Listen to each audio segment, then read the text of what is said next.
जय प्रभु। हर हर महादेव। जय माँ पार्वती। हरितालिका तीज। यह व्रत भाद्रपद शुक्ल तृतीया को किया जाता है। पूजा विधि विधान। सुहाग चाहने वाली स्त्रियों को इस दिन शंकर पार्वती सहित बालू की मूर्ति बनाकर पूजा करनी चाहिए तथा सुंदर वस्त्रों, कदली, स्तंभों से घर को सजाकर नाना प्रकार के मंगल गीतों से रात्रि जागरण करना चाहिए। समस्त सुहाग सामग्री पार्वती जी को तथा धोती, अंगोछा शिव जी को चढ़ाया जाता है। फिर 13 प्रकार के मीठे व्यंजन बनाकर उस पर रुपए रखकर बायना निकाल कर सासू जी के पैर छूकर देते हैं।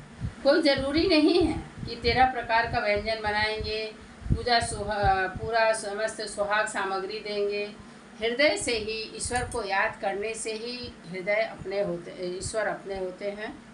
बाहरी ढोंग दिखावा मैं नहीं भी करना चाहूँ ना करूँ तो इसका कोई भी बुरा परिणाम नहीं होता है। ईश्वर को श्रद्धा और भक्ति चाहिए और कुछ भी नहीं। ईश्वर उसी के प्यासे हैं।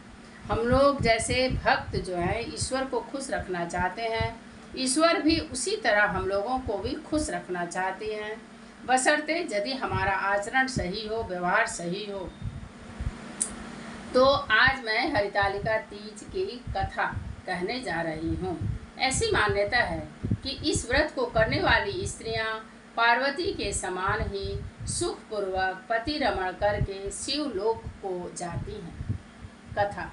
शंकर जी ने पार्वती को कहा कि एक बार तुमने हिमालय पर्वत पर जाकर गंगा किनारे मुझको पति रूप में पाने के लिए कठिन तपस्या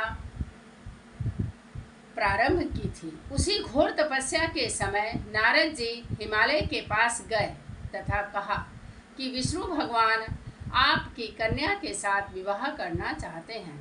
नारद जी की बनावटी बात को तुम्हारे पिता ने स्वीकार कर लिया। फिर नारद जी विष्णु के पास गए और कहा कि आपका विवाह हिमालय ने पार्वती के साथ करने का निश्चय किया है, आप इसकी स्वीकृति दें। नारद जी के जाने के पश्चात पिता हिमालय तुम्हें भगवान विष्णु के साथ निश्चित किया गया विवाह संबंध बतलाया। यह बात सुनकर तुम्हें अत्यंत दुख हुआ। एक सखी के द्वारा दुख का कारण पूछे जाने पर तुमने कहा कि मैं इधर भगवान शंकर के साथ विवाह करने के लिए कठिन तपस्या कर रही हूँ, इधर हमारे पिताजी विष्णु के साथ संबंध करना चाहते हैं। तुम मेरी सहायता करो, अन्यथा मैं प्राण त्याग दूंगी। सखी ने धीरज देते हुए कहा, मैं तुम्हें ऐसे वन में ले चलूंगी कि तुम्हारे पिता को पता न चलेगा। इस प्रकार तुम सखी सम्मति से घने जंगल में गई।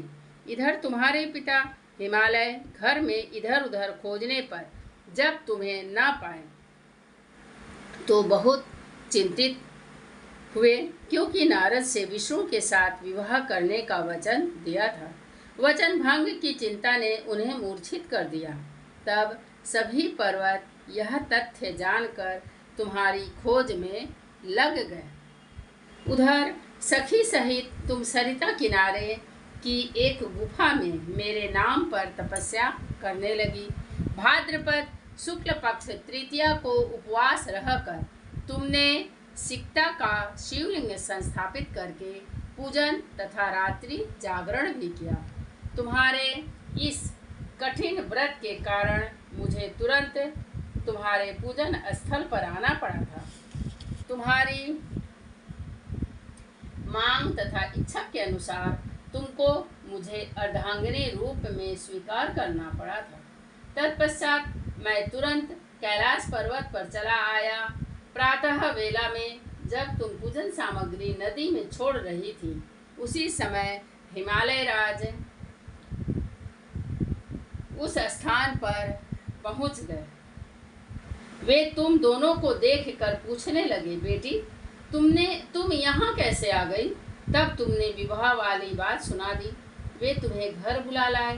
तब शास्त्र विधि से तुम्हारा मेरे साथ विवाह हुआ, यानी शिव और पार्वती जी का विवाह हुआ। हरितालिका व्रत का नामकरण सखी द्वारा हरि जाने पर इसका हरत आलिका